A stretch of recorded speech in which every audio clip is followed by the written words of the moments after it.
It's planned, Chris. I never plan any rants. I don't know. What would an end of year rant be? What did Jason rant on? I know once you get him going, it's hard to stop. But yeah, I didn't have any rants planned or anything like that. We're just gonna come in and do the same thing we always do. Talk about the markets, talk about trading, some technical analysis. If something comes up, we talk about it. But yeah, no rants planned. Sorry, I do not predetermine any rants. They just come when they come. He had an art show. Wow. Sheesh.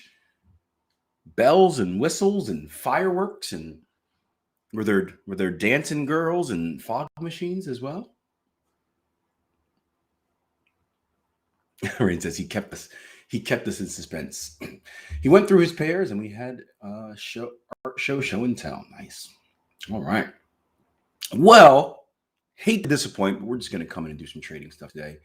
As usual, and we'll start with, give me a second. I'm trying to move around the chat deal here, and it's not letting me. I want to give myself a little bit more real estate, and I don't know why it's not doing it. There we go. It's been slow lately. We're going to start on. I was between two things today. I was going to take a look at Bitcoin. We'll do Bitcoin second. We had a question yesterday from someone in the virtual world about if Bitcoin was affected by would be affected by the not the non-farms, the FOMC yesterday. And I was like, hey, I don't really know, but track it and see what it does. And I read some articles and they're talking about all this fun stuff. Bitcoin didn't really do too much. It's still within the range that it's been in. But when you're range bound, there's some cool opportunities. So there's a cool double pattern opportunity on Bitcoin that we'll look at second. But first, we are going to look at the Aussie dollar. And the Aussie dollar is something that we've been looking at for a while here for different reasons. And even the reason for this morning changed. I was on breakout alert this morning for Aussie dollar, and we've already started to continue that move. So this is normal in trading. We talked about it beginning of the thing, where we're just going to you have to keep up to date with your trading. You have to adjust on the fly. Chris, are you guys going to make a crypto course? No, nope, not at all. Because here's the thing: we don't have a forex course.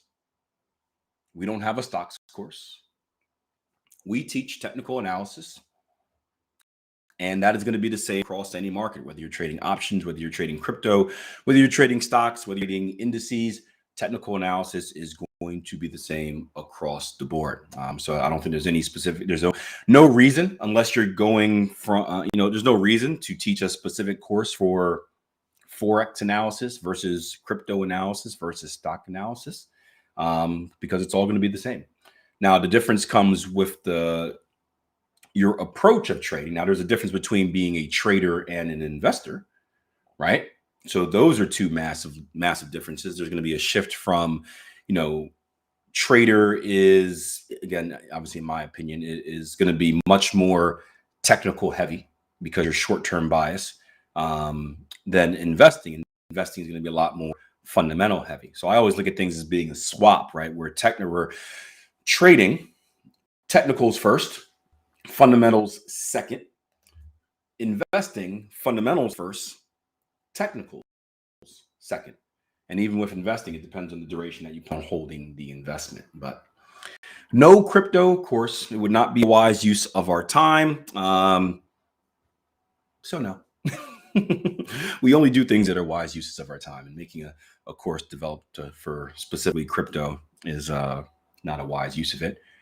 And who knows? Will the crypto, talking about lasting over time, will the crypto market be here? How many years are down the road? Maybe how to avoid scams. We'll just make a course for everything, Chris. Well, you write down your list, write down your wish list of courses, and we'll make it. Here's an easy way to avoid scammers. Go to tier1trading.com and sign up. Boom. Done, right? Done. All right, so let's talk Aussie dollar, right? Aussie dollars, go back in time and remind you guys what we've been looking at. There's a yellow line here. That yellow line is important. IPDE, identify, predict, decide, execute. What did price action do at that yellow line? Why is it on our chart? Why does it remain on our chart? Does it serve any importance? What would you guys say? Price action came down to a previous level of structure support. We held, not violated, and then we retraced off of it. So we said, as one of my old mentors would say, we were stuck like Chuck between two different levels, right? We were stuck between a previous level of structure support down here, and we came up into our previous new structure low, which was resistance. And we're looking for two things, right? We talk about not looking for a continuation. Not looking for a continuation because we didn't violate that level of structure. And we talked about looking for a potential reversal. And we know that one of our classic potential reversal patterns is going to be a head and shoulders. And you're not going to see it right now, but you'll see it as we go down. But what's important here on the daily is that we have freshly, and we don't have a close yet on the daily, obviously. We got to wait for that. But we are working our way and trading above our previous structure high. So we retraced, we made a failed attempt at extending down, and now we're trading above that level. And as we go down to a lower time frame, gives us a nice clear picture of that, right? This was that 2618 from yesterday, where price action came here, gave us a nice little left shoulder, extended down for our head. I'll actually just draw this on for you, makes it easier. Where are you at? Price action came down, gave us a left shoulder, bounced back up, extended down to previous structure support, gave us our head, bounced back up, giving us our neckline, came back down here, giving us our right shoulder. And recently, what have we done? What have we done? Yep, we have violated the neckline. Again, you can use a horizontal neckline. You can use a slanted neckline. That's going to be your personal preference. We have broken above the neckline, right? So the head and shoulders is officially complete.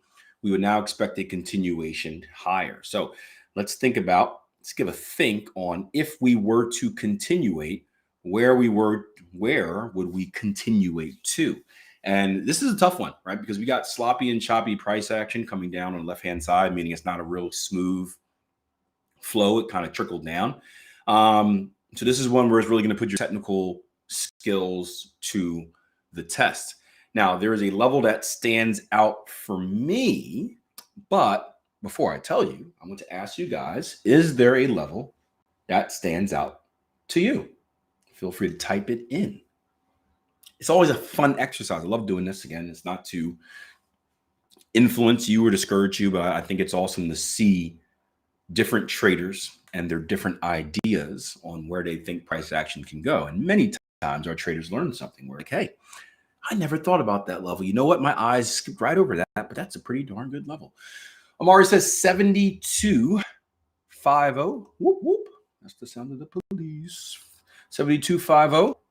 Right in here.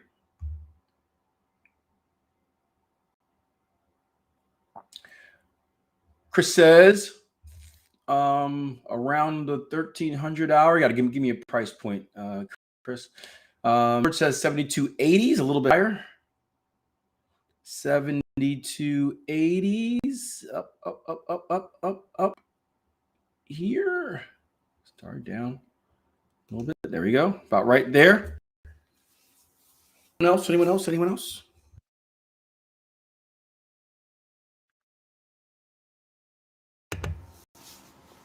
Chris says I'm with George. Orsi 73.50s right up here. Boom, boom, boom, boom, boom. All right. 72.75. Now everyone's getting confident. 72.70. We're gonna put that with the 72.80. It's around the same area. Got a few more people typing in. Now everyone's getting involved. You guys were shy and people started sharing ideas, and now you feel comfortable sharing your ideas. Go for it. The price is right. Oh, yeah. The show Akil should never be on. Sergio said, just arrived. I have no idea what we're talking about. But I'm just going to yell a random number 5. Jagger says, to the moon. All right. So the level that stands out for me structurally is going to be around that 72, that 72.80, 72, 75 area. When I look at the chart, the main ebbs and flows of just price, and I'm going to skip a lot of them and go to the main one, is going to be this right here. We come here, this little area right in here. So we see we have this nice little area where price action found previous support. We came down, support turned into resistance. We came down, we came back up to that level right here with a nice candle that stands out. So right around this 72.70s area. So you guys are in the same vicinity as me. That's the level that stands out to me. Now, you could also you can look for confluence. You're not going to get a lot of confluence here, but a few things you can do is you can look for, let's say, a Fibonacci extension, swing low to swing high from the head to the neckline and back down. Sorry, I'm a little bit floaty today, right? And that's going to give you a 127 extension right down here, right around that level. You could do a 1-to-1 measured move as well. So same thing, the swing low to the swing high from the head to the neckline. We can copy and paste it. Oh, copied and pasted the wrong thing. Sorry about that. Let's just do this. Let's just steal it. I've got a little lagging issue today because of all these streams. I don't know why it's been like that lately. I had some internet issues yesterday as well, which came right at the time I was supposed to be. I was in the middle of a very productive Pomodoro and had some internet issues. And you can see that ABCD comes in right here, a little bit higher than that level. You could also do Fibonacci retracement from the swing high to swing low. You're not going to get too much confluence. There's going to be a 50% hanging around there somewhere right in here. And again, that comes right towards that structure level. Chris says Comcast sucks. So you guys are generally in the right area. I like this area between, for you guys that said between basically 72.80s and 72.50s. I think that's a solid level to look for. Let's erase this and let's go down to the lower time frame. Of course, the bigger level is going to be up here. This is going to be the main swing. Let's go down to a lower time frame, and I'll tell you how things have changed, right? So we do have the head and shoulders in our back pocket. This morning, I was actually looking for a breakout, right? So this morning when I did my analysis, this candle was not formed yet, and obviously this candle was not formed yet as well. So we had our breakout, and we had a positive doji candle, this little guy right here. And then we had another positive candle. It hadn't broken out yet, but it had a tail to the downside, and the close, or the current price action, I should say, was trading around the top. And I was all excited about, this is going to be a breakout. We may form a high and tight flag. We may form an ascending triangle. You know, ascending triangles are my favorite patterns. My favorite high and tight flags and ascending triangles are my favorite breakout patterns. So I was all excited about getting a chance to show you guys a breakout pattern. And then I come back, start up the live room, and guess what happens?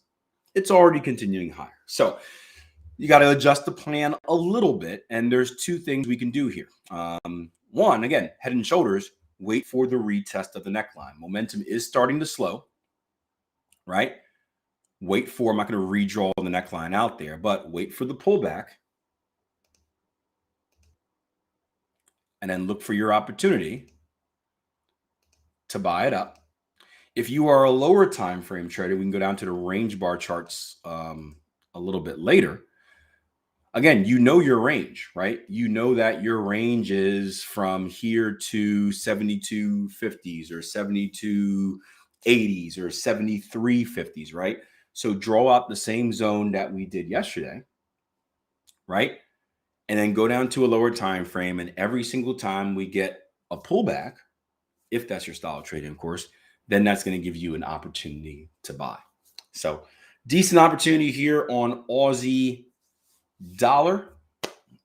Any questions? We got a breakout opportunity. We also have, well, we have a a validated head and shoulders. So it could be a head and shoulders retest as well. Sweet and simple. We're going to head over to Bitcoin next. We'll probably pop down to the range bar charts on Aussie dollar first, but I'm not supposed to show range bars here on the TradingView live stream because it's on the NinjaTrader. But any questions about this setup before we move on? And again, remember, guys, this is something that's been lurking in the background for weeks, right? Weeks, or at least last week. So this is why you got to consistently pay attention to this stuff. It will lull you to sleep. But if you're consistent with your analysis, you're consistent of paying attention about what's in the market, what you're supposed to be looking at, you're not going to miss the opportunities. That's very important. That's why consistent analysis isn't just analyzing the markets the same way each time. It's also making sure you do analysis every day. It's not just like popping on the charts once a week and being like, hey, what's happening here? It's even when you think there's nothing there, coming in and doing your job, coming in and doing your job. It's like the Jason Greystone pilot reference, right? You got to do your check every single time, even if you assume there's nothing wrong, because something might slip through the cracks. So let's head over to the range bar charts. People watching on YouTube, TradingView, wherever else this is at, Facebook, Twitter, kicking you out. I will see you. This is the last time I'll see you on the live. No, well, if I do a weekend video this week, I'll see you on probably Sunday morning for a weekend review video, weekend trading edge. I don't know if I'm going to do it or not, but if I do, it'll be Sunday. So take care. Enjoy your weekend. Live rumors, we're going to head down to a range bar chart. Just take a